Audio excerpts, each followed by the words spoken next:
Warning: the following program contains a Canadian redneck who doesn't quite know what he's doing, coarse language, and mature subject matter. Viewer discretion is advised. Hey,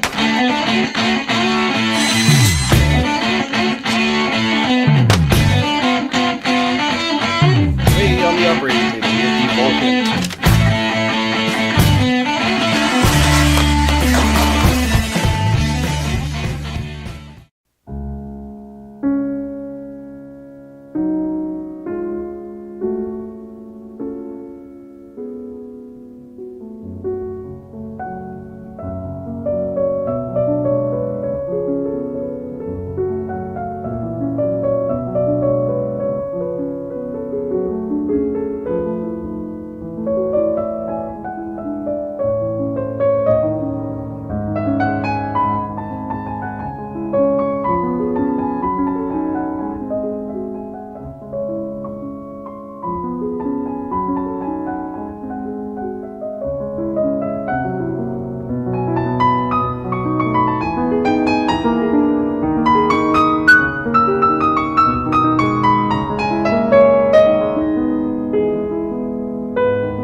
Wowzers.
So as you can see, it's all epoxied in place now. We just have to get the top side on, but that'll be after we cut out a hole for the inwards opening door, little spring. Oh no, that'll be up here. And before we mount the agitator motor, which will probably go in. Oops, hands in the way. Hang on, let me just switch this up. So this will probably go in like something like that, so we can get basically as close as we can get to that edge, because we want it to be able to move them around. As I might even shorten this up so it goes a little bit lower, so we can get like right in. Right here. So if we're like there, it's like there. Yeah, so if we lower that,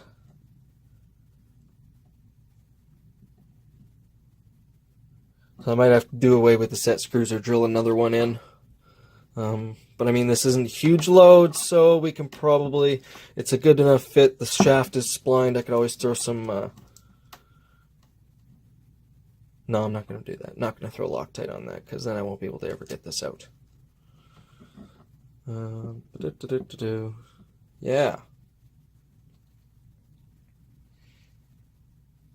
Getting her. Then we got the top piece. It's under there. Fits pretty good. I have about this big, but just maybe not as. Where'd it go? I had it. Anyways, big enough so that I can service the inside if I have to. If I ever have to pull the agitator off and change the motor and stuff, because you know it just uses number. There it is. Just uses number 6 Robertson. I think it's a 10.